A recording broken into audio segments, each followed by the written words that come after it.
Hello everyone, I am Meenu और आप मेरे साथ सुन रहे हैं डार्क पैशनेट लव का एपिसोड नंबर 34।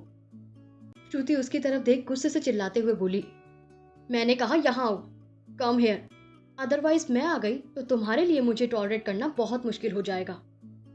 शौर्य ने जब श्रुति की बातें सुनी तो वो बुरी तरह से डर गया और डरते हुए उसके पास आ गया। श्रुति उसे पकड़कर अपनी तरफ खींचती है और उसके गालों को दबाते हुए बोली, मैंने जब तुम्हें अपने पास बुलाया तो तुम्हें सुनाई नहीं दिया? गूंगे तो तुम पहले से हो, अब बहरे भी हो गए हो क्या?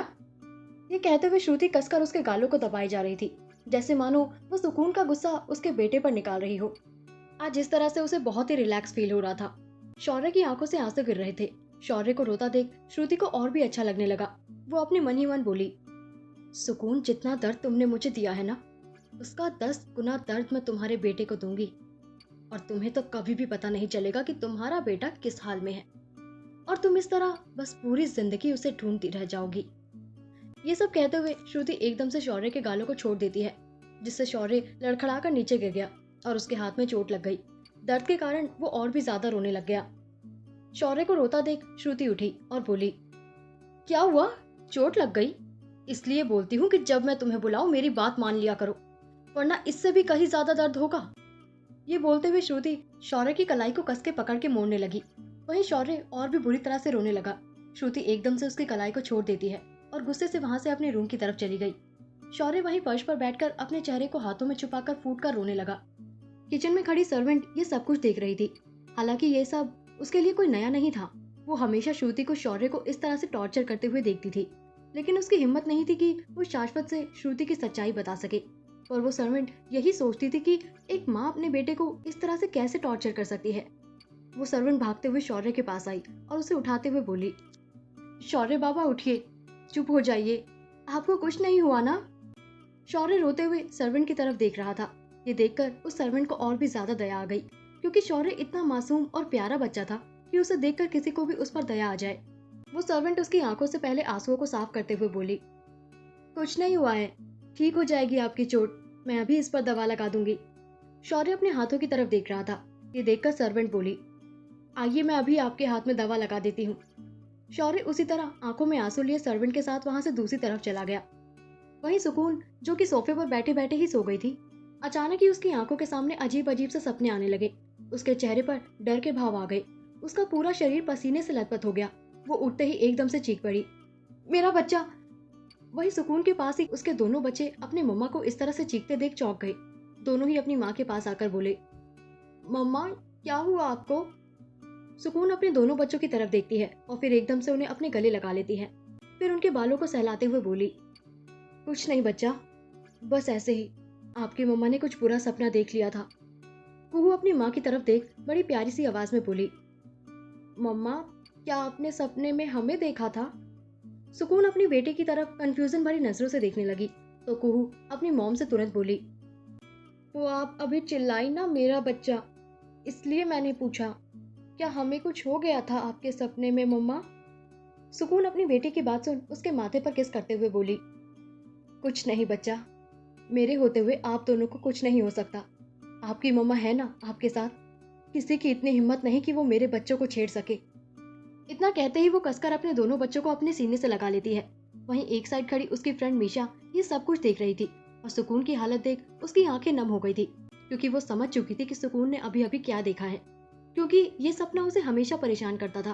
पिछले 5 सालों से हर रात सुकून यही सपना देखती थी कि उसके बच्चे को श्रुति उससे छीन कर ले जा रही है, जिसे वो बर्दाश्त नहीं कर पाती थी।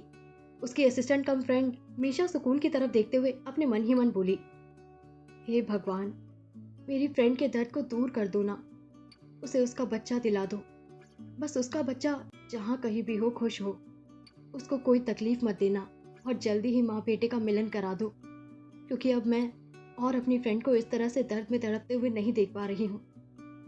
कुछ देर बाद सुकून अपने लैपटॉप में कुछ जरूरी काम कर रही थी।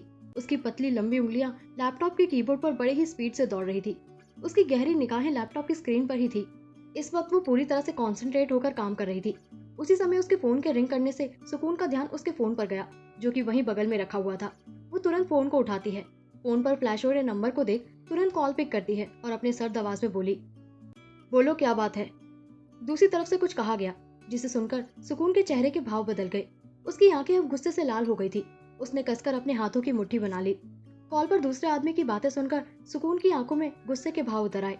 इस वक्त वो गुस्से से बौखला उठी थी। वो अपने दांत पीसते हुए बोली, how this is can possible? कैसे हो सकता है ये? किसने किया है ये सब?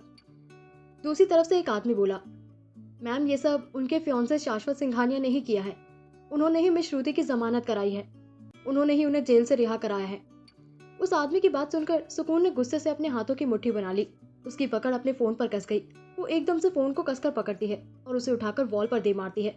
फिर चिल्लाते हुए बोली, शाश्वत सिंघानिया, ये तुमने ठीक नहीं किया। अब देखो मैं क्या करती हूँ तुम्हारे साथ। बहुत जल्द मुलाकात होने वाली है मिस्टर शाश्वत सिंघानिया, आपकी और मेरी।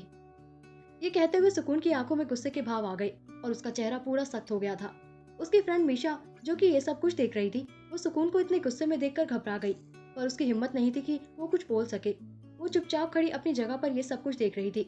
सुकून काफी देर तक गुस्से में उसी तरह बैठी रही। फिर एकदम से अपने लैपटॉप को बंद करती है और सोफे पर से उठ खड़ी हुई। तभी उसकी नजर मीशा पर गई।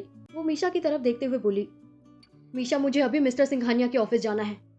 मीशा ने जब ये सुना तो वो चौंक गई। वो हैरानी से बोली, पर सुकून, ये पॉसिबल कैसे है? अभी तो हम नहीं जा सकते।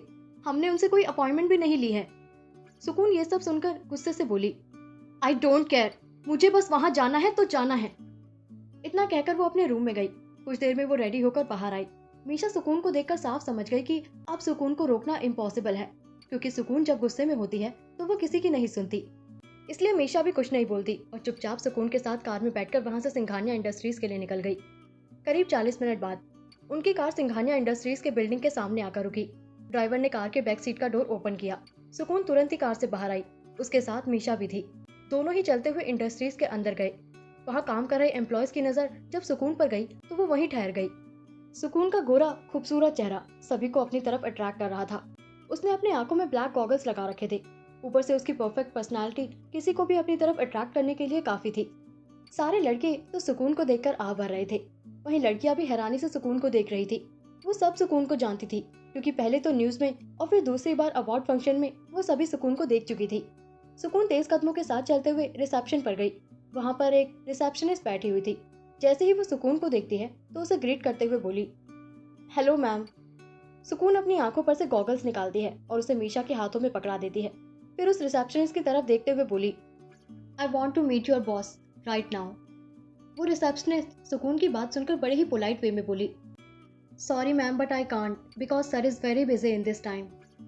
सुकून को यह सुन बहुत गुस्सा आया, पर वो अपने गुस्से को कंट्रोल करते हुए बोली, ओके, बट क्या मैं ऊपर जाकर उनका वेट कर सकती हूँ? रिसेप्शनिस्ट ये सुनती है तो पहले तो वो मना करने वाली थी, लेकिन फिर कुछ सोचते हुए बोली, ओके मैम, अभी सर कॉन्फ्रेंस मीटिंग में है, जल्दी वो फ्री होंगे तो आपसे मिल लेंगे। आप ऊपर जाकर उनका वेट कर सकती हैं। सुकून वहां से सीधे लिफ्ट की तरफ बढ़ गई। मीशा भी सुकून के साथ ही थी। दोनों ही लिफ्ट में होते हुए टॉप फ्लोर पर गई, जहां पर शाश्वत का कैबिन था। लिफ्ट टॉप फ्लोर पर आकर रुकी और सुकून मीशा के साथ लिफ्ट से बाहर आई। सुकून तेज कदमों के साथ चलते हुए आगे बढ़ी। तभी उसे शाश्वत का असिस्टेंट मिल गया। वो सुकून को देखकर बड़े ही रिस्पेक्ट के साथ ग्रीट करते हुए बोला, हेलो मैम, आप यहाँ पर कैबिन में बैठकर वेट करिए। सर जैसे ही मीटिंग से फ्री होंगे वो सीधे आपसे मिलेंगे। सुकून अभी एक पल के लिए भी रुकना नहीं चाहती थी, क्योंकि इस वक्त उसे शाश्वत पर बहुत गुस्सा आ रहा था। उसने श्रुति को आखिर क्यों जेल से निकाला, ये बात सुकून को बर्दाश्त नहीं हो रही थी। वो असिस्टेंट की तरफ देखकर अपने सर को हाँ में हिला देती है, जिससे वो असिस्टेंट दूसरी तरफ चला गया। असिस्टेंट के जाते ही सुकून कैबिन में बैठने की बजाय सीधा कॉन्फ्रेंस हॉल की तरफ बढ़ गई। मीशा ये देखकर हैरान रह गई। उसकी आंखें हैरानी से बड़ी हो गई। वो सुकून को रोकना चाह रही थी, लेकिन सुकून नहीं रुकी और वो लंबे लंबे कदमों के साथ कॉन्फ्रेंस हॉल की तरफ तेजी से बढ़ गई। जैसे ही शाश्वत के असिस्टेंट ने ये देखा तो वो भी भागते हुए सुकून को रोकने के लिए आया, पर इससे पहले कि सुकून को वो रोक पाता, सुकून ने एकदम से कॉन्फ्रेंस हॉल का डोर ओपन किया और कॉन्फ्रेंस हॉल के अंदर चली गई। कहानी में आगे क्या होगा जानने के लिए सुनते रहें डार्क पैशनेट लव के आने वाले एपिसोड्स। Thank you.